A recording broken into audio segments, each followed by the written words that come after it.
from Hell Part 1. Vian had one dream, her own place. No roommate, no drama, just peace. But life laughed at her face because the moment she entered the new apartment, dragging her suitcase behind her, she saw him. Tall, shirtless guy eating her chips like he owned the place. Vian, who are you and why are you eating my chips? Damn, our chips, we live together now. And now they both were scammed. Haha, मजाक हो गया. Landlord had rented the same apartment to two people. Instead of living like a normal person, Taeyang shrugged it off. Guess we are roommates now. Living with Taeyang was a nightmare. First, he had zero concept of personal space. Vian would wake up to find him sitting on the floor beside her bed, eating cereal like a demon. What the hell are you doing? Taeyang, calmly. The Wi-Fi is better here. Then there was the singing. Every night, Taeyang turned the shower into his personal concert, screaming opera like he was auditioning for music no one asked for. Vian, if you hit one more high note, I am calling an exorcist. Ganda. Taeyang, let me express myself, woman. The kitchen situation, even worse. Vian never saw him washing a single dish, yet somehow he always had clean plate. Meanwhile, her favorite snack kept disappearing. One day she caught him red-handed. Vian holding an empty chips packet. Explain this. Taeyang with serious face. Burglars. So, burglars broke in, ignored the TV, the laptop, and stole exactly one bag of chips. Taeyang nodded. Tragic. Their neighbor, Jungkook, found all this hilarious. Instead of helping, he kept shipping them like it was his full-time job. So, when is the wedding? Vian, as soon as I find a way to legally evict him. Taeyang, oh, she's planning for our future. Even worse, their strict landlord, Yoonji, somehow never saw Taeyang. Every time Vian called him to complain, Taeyang vanished like a ghost. Wah! Vian, frustrated. I swear he was just here. Yoonji, sure Vian, sure. But then something weird happened. Vian started getting used to him. She found herself laughing at his dumb jokes. Enjoying their late-night argument about which cereal is superior, he swore by Frosted Flakes, while she was Team Choco Pie. One night, she walked in to see Taeyang asleep on the couch, holding the bag of chips he stole. Instead of throwing pillows on him, he just sighed and grabbed a blanket. Vian, you are still annoying. But maybe having a roommate from hell wasn't the worst thing in the world. Roommate from Hell Part 2.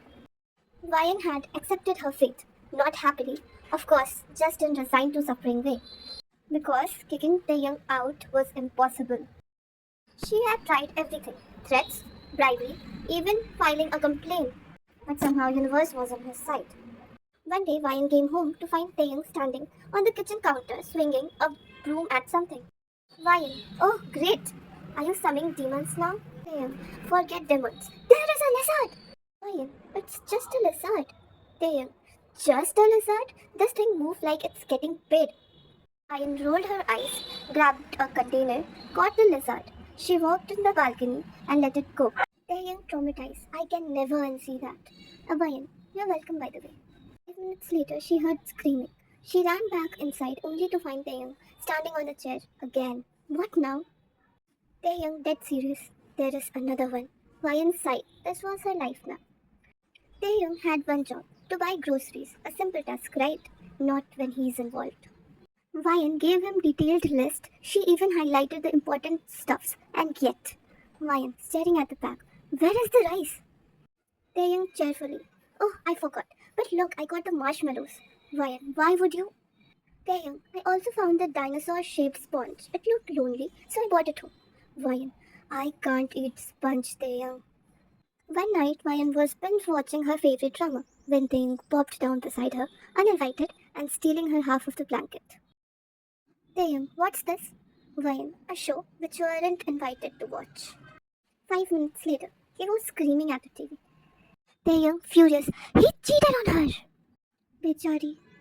Vian, you literally just got here. Taeyang, I want to fight him. From that night on, he became emotionally invested. He would yell at the screen, throw popcorns during dramatic scene, and even pause the scene just to rant. Taeyang, if he betrays her again, I am jumping through the scene. Somehow, Vian found it weirdly adorable. Not that she gonna admit it. Then came the night of thunderstorm. It was past midnight. Ryan was in the bed, half asleep, when she heard knocking. Taeyang whispering, Ryan, are you awake? Ryan, I am now. Taeyang, can I sleep here? Ryan, what? Then she heard thunder, a loud crash, and suddenly it made sense. Ryan, are you scared? Taeyang, no, I just don't trust the electricity. What if the light go out? You might get scared, na? Ryan, sure. Chutha. She scooted over and let him in. नहीं वो वाला नहीं. For someone who claimed he wasn't scared, he sure clung to the blanket like his life was dependent on it. And maybe, just maybe, Ryan didn't mind. Next morning, Jungkook saw them walking out of the same room. Jungkook, it finally happened? Ryan, not what you think. Sorry, brother. Taeyang, she cuddled in her sleep, by the way. Ryan, I will end you. तू तो गया. But as she chased him around the apartment, she realized something. Her roommate from hell had somehow become kinda nice to have around. Roommates from Hell Part 3. Ryan was in denial because somehow after living with Taeyang the walking disaster, who ate her food, stole her blanket, and sang opera at ungodly hours, she had gotten used to him.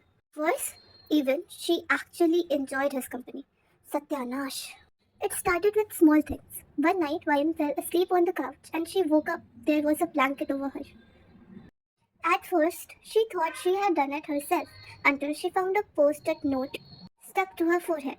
You're welcome. You also snore. Damn. She does not snore. Shoot. Ryan, I should have thrown him out when I had a chance. And then there was the almost confession incident. One evening, Taeyang walked in. He looked weirdly nervous, hand in the pocket, avoiding eye contact. Taeyang, so I was thinking. Ryan, oh, that's new. Taeyang, shut up. I just, never mind. And he walked away. What the hell was that? Ryan tried to ignore it, but then Jungkook made it worse. Jungkook, oh, he was totally gonna confess. Ryan, confess what? Jungkook, his undying love for you, obviously. Ryan nearly choked on air. Ryan, that's not. Jungkook, let me dream. But after that, she started noticing things. Like how Taeyong always waited for her to get home before eating, or how he remembered the smallest detail about her. Like her favorite coffee orders, or the fact that she hated cold floors, so he bought her fuzzy socks. Not that she was touched or anything. Maybe Jungkook wasn't completely wrong. Then came the almost goodbye. One day, Taeyong dropped a bombshell. Taeyong, so I might move out soon. Ryan froze. Ryan, what? Taeyong, I found a new place, bigger, no annoying roommates. He said jokingly, but something in his voice wasn't playful. And Ryan, she hated how her stomach twisted at the thought. Ryan forcing a laugh. Haha. Well, good riddance. Taeyong smiling, but not really. Yeah, good riddance. But that night, when she was alone in her room, staring at the ceiling, she realized something. She didn't want him to leave. What happened next? Does she admit her feelings? Does Taeyong actually move out? Subscribe and comment for next part.